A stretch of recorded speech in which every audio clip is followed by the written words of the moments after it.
हाँ बच्चों देखो ये फिर ये विद्युत चैप्टर का क्वेश्चन है बच्चों। 2 ओम 3 ओम 5 ओम के प्रतिरोधों को श्रेणी क्रम में जोड़ा जाता है और दोनों सिरों पर 30 वोल्ट का विभवांतर लगा हो तो प्रतिरोध के सिरों के बीच विभवांतर ज्ञात करें और 3 ओम प्रतिरोध में उत्पन्न ऊष्मा की गणना करें। 2020 में क्वेश्चन पूछा गया है। तो देखिए R1 R2 R3 हमने यहाँ मान लिया R1 कितना 2 ओम, R2 3 ओम, R3 कितना है 5 ओम है। दोनों सिरों का कुल विभवांतर कितना है 30 वोल्ट है और श्रेणी क्रम में जोड़े जाएंगे तो हम क्या करेंगे श्रेणी क्रम का सब फार्मूला लगा देंगे R बराबर R1 plus R2 plus R3।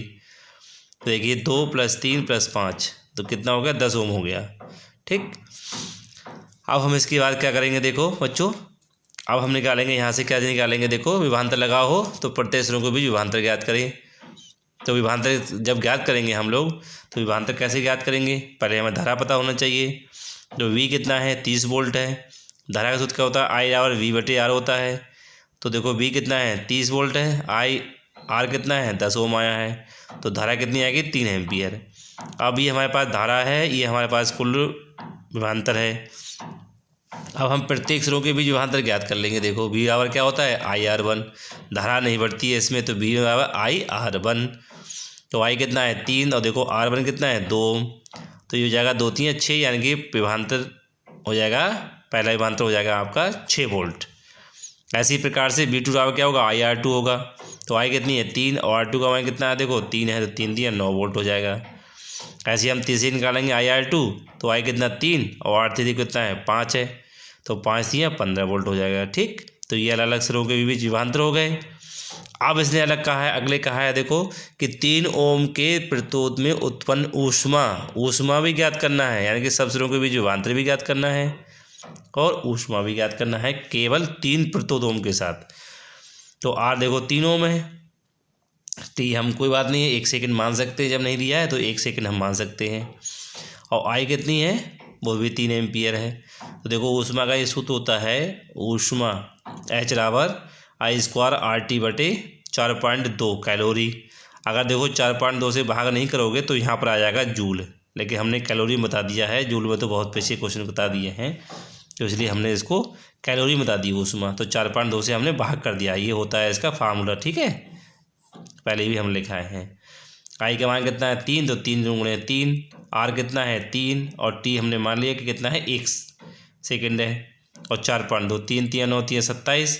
अब ये पॉइंट को हटाओगे यहाँ से तो 0 हो जाएगा। अब 42 से हम भाग करेंगे 270 को, देखो हमने ये करके दिखाया है पूरा इधर, तो हो जाएगा हमारा 6.4 कैलोरी। ठीक, अगर जूल में हमें ज्ञात करना है तो 4.2 से हम भाग नहीं करेंगे। ठीक, ऐसा फार्मूला, ये इतना फार्मूला लगा देंगे I² RT, यहाँ लिख देंगे हम जूल।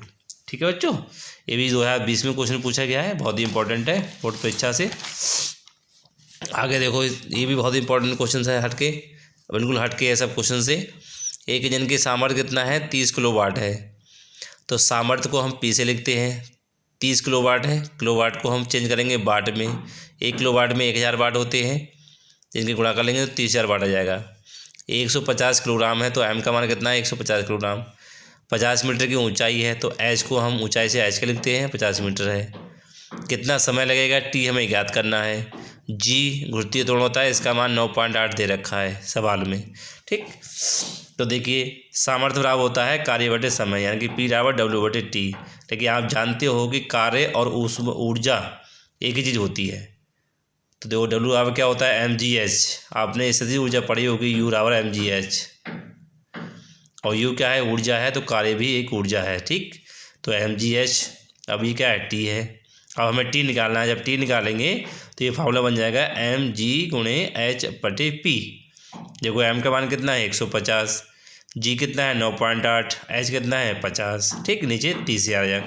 अब इस पॉइंट को हमने यहाँ से हटा दिया तो नीचे 10 आ गया। अब देखिए 1 और 2 तो हमने 2 0 ये कैंसिल कर दिए। ठीक, अब देखो हमने यहाँ काट लिया, कितने से 5 से काटा। देखो 5 × 5 = 5 × 9 = 10, 2 से काटेंगे 2 चौका 8, 2 9 18। फिर हमने 5 × 3 = 15, 5 से काटेंगे 5 6 = 30, 1 0 ये जाएगा। देखो ठीक, फिर हमने 2 से 3 से काट दिए, देखो ये तो आ गया आपका 20। ठीक, 3 दूनी 6। अब यहाँ क्या बचा आपका, 3 से काट 3 एकम 3 और 3 दूनी 6। अब ये आ गया 49/20।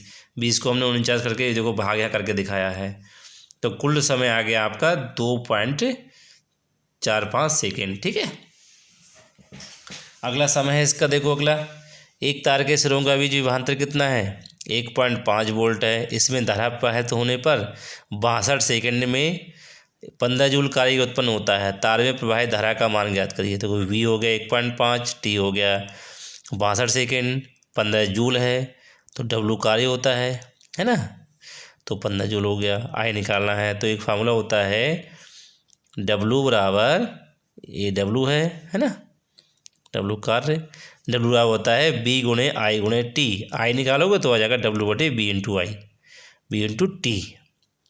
तो देखो ये डब्लू कितना है आपका 15 जूल है, वी कितना 1.5, ये 62 है, पॉइंट घटाएंगे यहाँ 10 आ जाएगा, 15 से 15 कट जाएगा, 10/62।